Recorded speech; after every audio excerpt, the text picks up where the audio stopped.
네, 기말고사 문제풀이 세 번째 시간입니다. 강의 시작하겠습니다. 문제 17번입니다. 17번 문제는요. 신속하고 변화에 유연하며 적응적인 개발을 목표로 하는 다양한 경량 개발 방법론 전체를 일컫는 용어는 이런 문제네요. 1번은요. 에자일이고요. 2번은 브레인스토밍입니다. 3번은요, 증분이고요. 4번은 반복이네요. 네, 한번 문제를 풀어보십시오.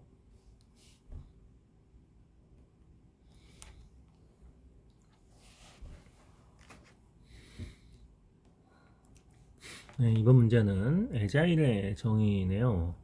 에자일은 신속한 변화에 유연하며 적응성 있는 개발을 목표로 합니다. 다양한 가벼운 개발 방법론 전체를 일컫는 총칭이고요. 에자일 방법의 특징은 증분과 반복입니다. 증분은 다수 단계를 나누고 각 단계에서 산출물을 빠르게 인도하는 것을 말하고요. 반복은 프로토타입을 통해서 위험을 최소화하고 정확하게 개발하는 것을 말하는 거죠. 이 두 가지를 아우르는 것이 에자일 방법론의 정의입니다. 네, 그래서 문제 17번은 정답은 1번입니다. 에자일 방법론이고요. 에자일의 정의처럼 신속하고 변화에 유연하고 적응적인 개발을 목표로 하는 다양한 경량 방법론 전체를 에자일 방법론이라고 하지요. 네, 문제 18번입니다. 다음 중 에자일 방법론이 아닌 것은 1번은요 스크럼이고요, 2번은요 칸반입니다, 3번은 XP 익스트림 프로그래밍이고요, 4번은 워터폴이네요. 한번 생각해 보십시오.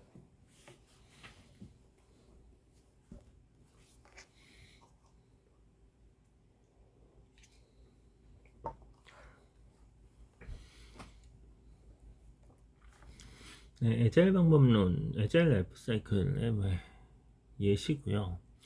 첫 번째는 스크럼입니다. 스크럼은 반복과 증분에 따라서 개발 일정을 관리하게 되는 거고요. 네, 칸반은 칸반보드라는 것을 이용을 해서요. 스프린트 내에서 계획과 진행 사항을 시각화하고 종합적인 관점에서 현황 분석을 할 수 있다는 것이 이 칸반 방법론에 대한 특징입니다. 그리고 익스트림 프로그래밍은요, 개발자가 주도해서 범위를 결정하고 창의적으로 문제 해결을 하는 다양한 방법론을 이야기하고요. 그런 그 개발자 주도의 방법론으로 다양한 기법을 이용해서 실천한다라는 것이 큰 특징입니다. 네, 그래서 문제 18번의 정답은요, 워터폴 모델입니다. 이 워터폴 모델은요, 에자일 방법론이 아니라 프로젝트 관리의 예측형 라이프 사이클 방법론의 모델이죠. 네, 문제 19번입니다. 스크럼에서 제품 개발을 위해 팀이 유지해 나가는 사용자 중심의 요구사항에 대한 지시 목록을 의미하는 용어는 이런 문제이네요. 1번 스프린트 백로그네요. 2번은 제품 백로그고요. 3번은 셀프 조직화입니다. 4번은 스탠드업 미팅이네요. 한번 생각을 해보십시오.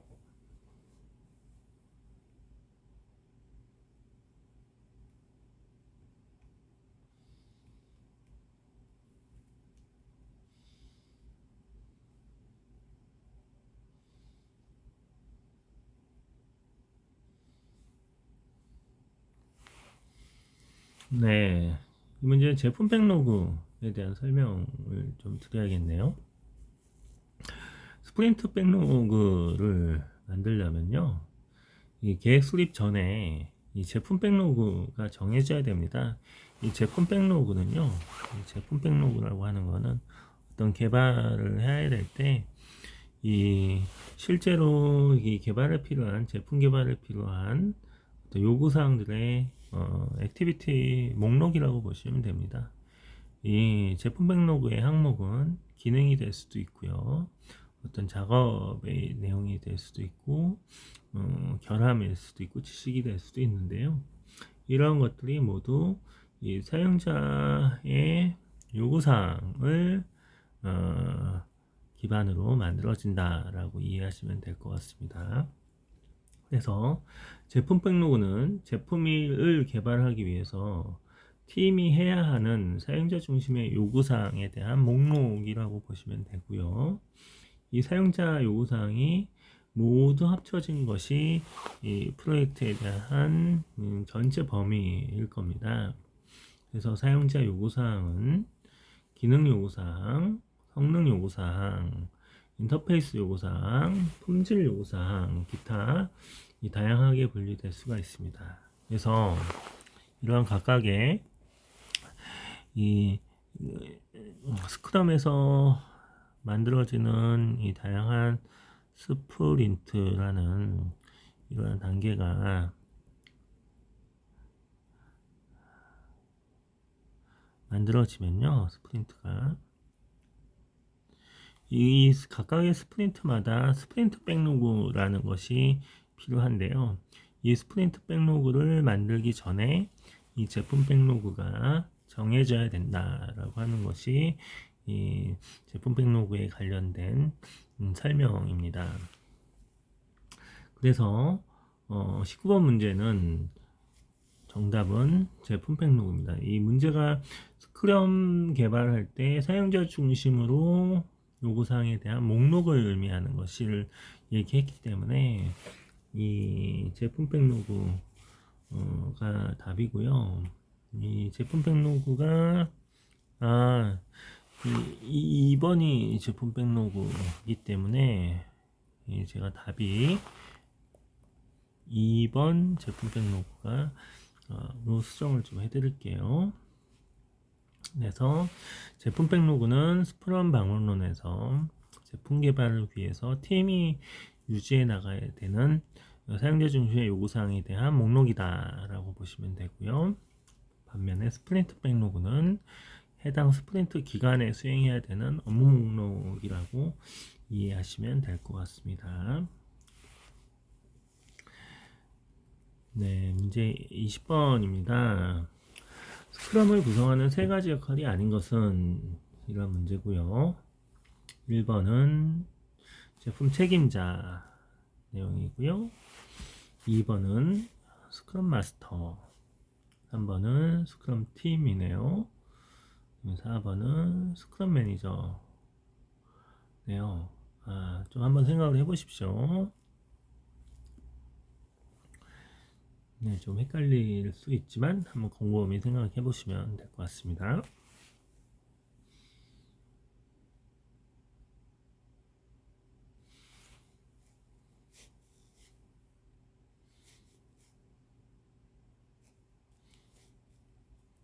네, 스크럼 방법론에서 구성을 하기 위한 세 가지 구성이고요. 각 그것에 대한 각각 역할입니다. 첫 번째는 제품 책임자고요. 두 번째는 스크럼 마스터가 있어 구성 요소고요. 그다음에 스크럼 팀이 구성 요소입니다. 제품 책임자의 역할은요, 제품 백로그를 만드는 것이 가장 큰 역할이고요.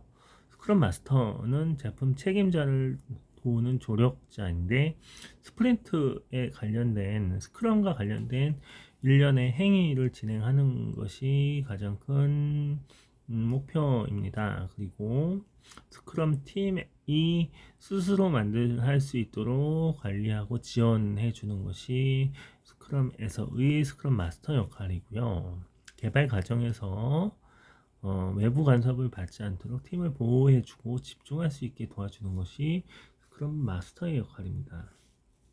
그리고 스크럼 팀은 개발자들로 구성되어 있고요. 이 사용자 요구사항을 도출하고 이를 구현하는 게 목표입니다. 그래서 그 기능을 작업 단위로 나누고요.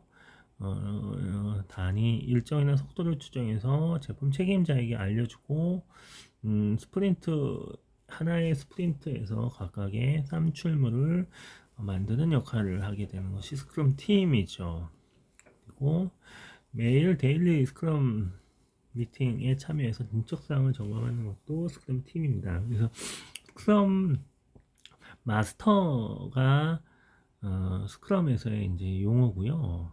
이 어떤 이런 역할처럼 지원하고 보호하는 역할이기 때문에 또 마스터의 역할은 매니저의 역할은 아니다. 매니저는 이렇게 지시하고 관리하고 감독하는 역할인데 이 마스터의 역할은 지원하고 원칙을 지원할 수 있고 집중할 수 있게 도와주는 서포트하고 지원하는 역할이다라고 기억을 하시면 될 것 같습니다.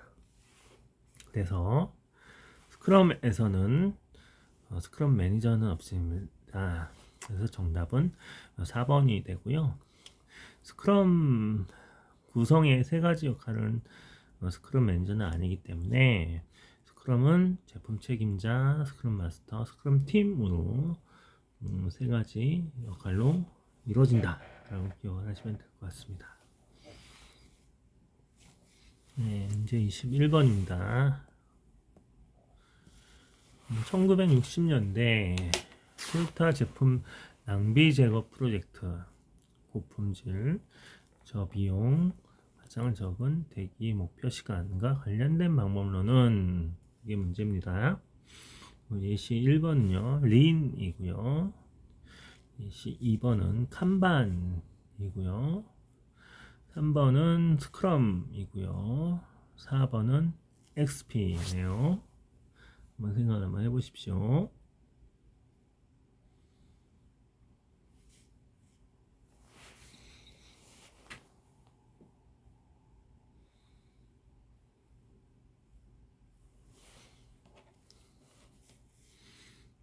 네, 이 문제는 린 제품 시스템에 대한 설명입니다.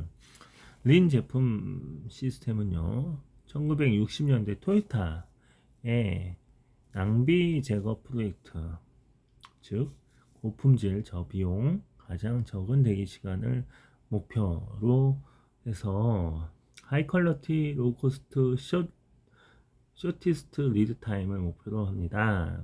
그래서 고품질 저비용 가장 적은 대기 시간을 슬로건으로 하고요. 이 시간을 정시화해서 품질을 중요시하고 속도를 아주 중요하는 이 토요타 프로젝트죠. 린 시스템을 위해서 이 자동화는요 아주 중요한 요소라고 그려지고 있습니다. 그래서 토요타 시스템의 린 시스템이 하나의 애자일 방법론으로 기억하시면 될 것 같습니다.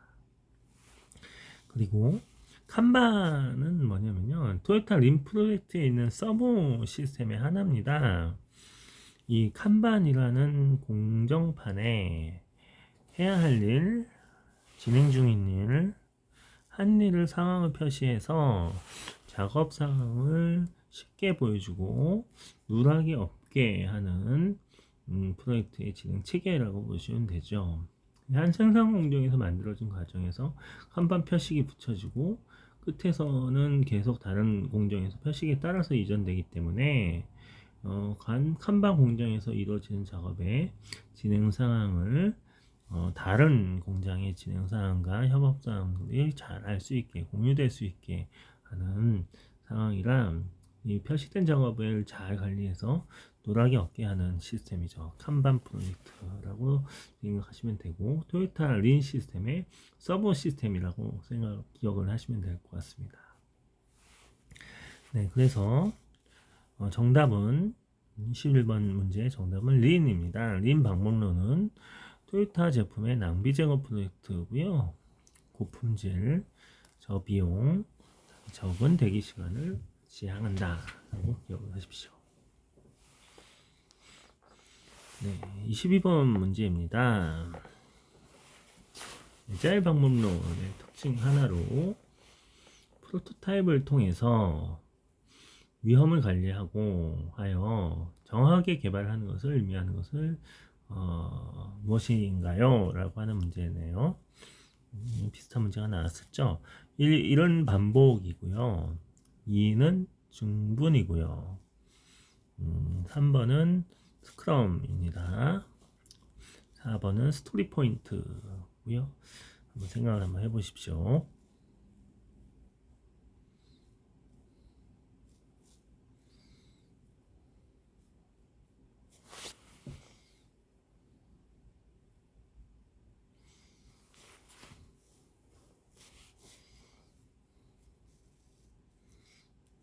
네, 프로토타입은 반복형 라이프 사이클이라고 설명을 드렸었죠.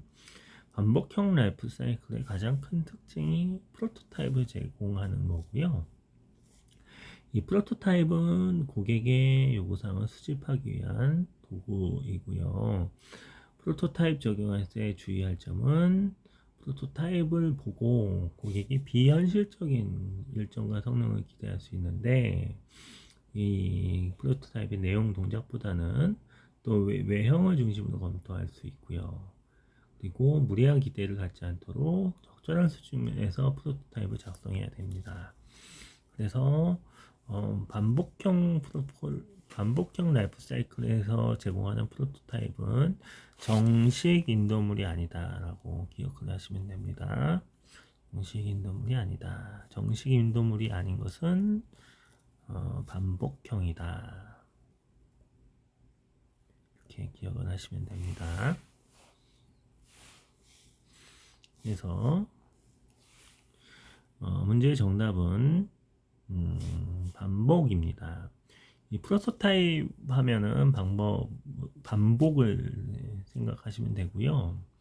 반복형 라이프 사이클은 하나의 프로토타입을 통해서 위험을 관리하되 정확하게 개발하는 것을 의미한다 라고 생각하시면 됩니다. 생각난 김에 증부는 인도물이 있고요.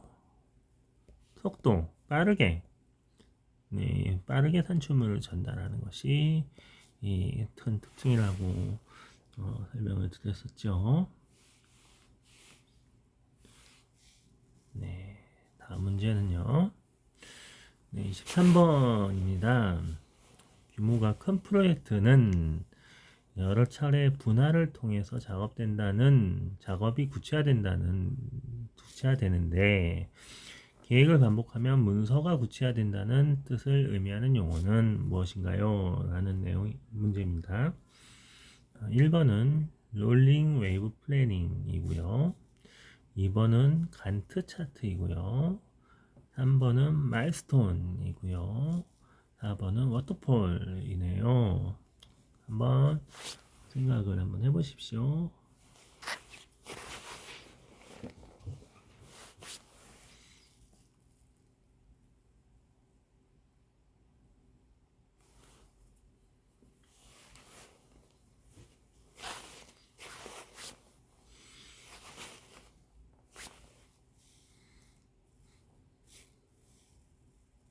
네, 23번은 롤링 웨이브 플래닝이죠. 롤링 웨이브 플래닝은요, 계획을 반복하면 문서가 구체화된다는 뜻이고요. 프로젝트의 특징이죠. 이 프로젝트의 특징이 구체적으로 프로젝트가 종료되는 시점에서 프로젝트가 구체화된다라는 특징을 가지고 있다 설명을 드렸고요. 고유성과 유일성을 나타낸다고 말씀을 드렸습니다. 그래서 롤링 앤 웨이브가 계속 돌아가면서 이렇게 프로젝트가 이렇게 돌아가면서 점점 구체화된다는 의미로 기억을 하시면 되고요. 이 구체화되는 것이 프로젝트의 특징이다 라고 설명을 드렸습니다. 네, 24번 문제입니다. 반복형 라이프 사이클에서 프로젝트의 불확실성과 리스크를 완화하는 방법에 해당하는 것은? 이런 질문이고요. 1번 예시입니다. 스토리보드 기법이고요. 2번 예시는 브레인스토밍이고요. 3번은 체크리스트고요. 4번은 분해네요. 좀 생각을 해보시고 좀 설명을 드릴게요.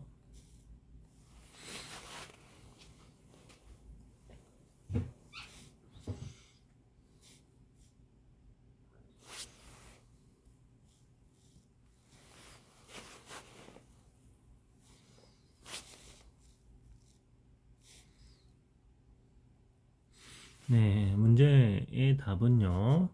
스토리보드 기법이고요. 그 반복형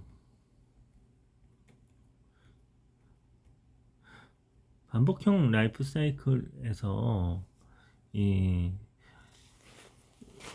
사용자 요구사항을 만들기 위해서 제품 백로그를 만들어야 되고, 하나의 스프린트에서 스프린트 백로그를 만들어야 되는데, 이 스프린트 백로그를 만들기 위해서, 제품 백로그를 만들기 위해서 사용자에 대한 요구를 분해해서 그 개발자들과 리뷰해서 만드는 것이 스토리보드 기법이라고, 유저 스토리, 사용자 스토리에 대한 방법 중 일환이라고 설명을 드렸습니다.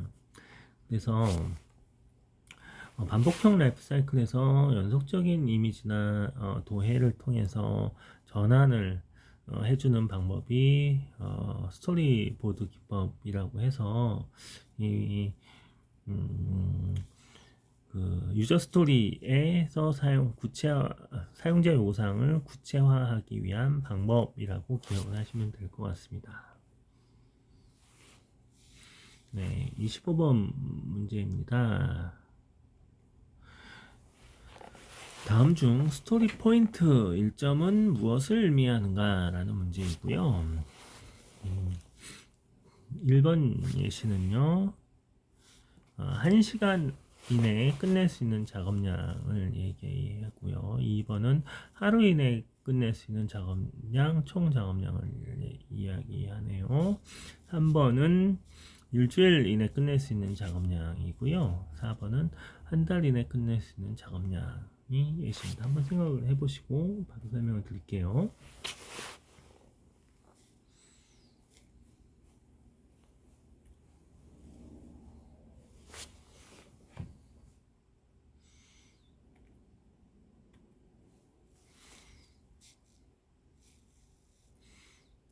네, 유저 스토리에서 스토리 포인트가 의미하는 것은 하루 이내 끝낼 수 있는 작업량입니다. 간단하죠. 그래서 하루 이내 끝낼 수 있는 작업량을 스토리 포인트라고 한다라고 기억을 하시면 될 것 같습니다. 네, 26번입니다. 마지막 문제가 될 것 같고요. 애자일 환경 요소 중에서 조용한 환경을 위해 늘려야 하는 것은? 이런 문제네요. 1. 행정적 작업입니다. 2. 회사의 간섭입니다. 3. 팀 외부로부터의 사내 정치입니다. 4. 동기부여이네요. 네, 한번 생각해 보시고 설명을 드릴게요.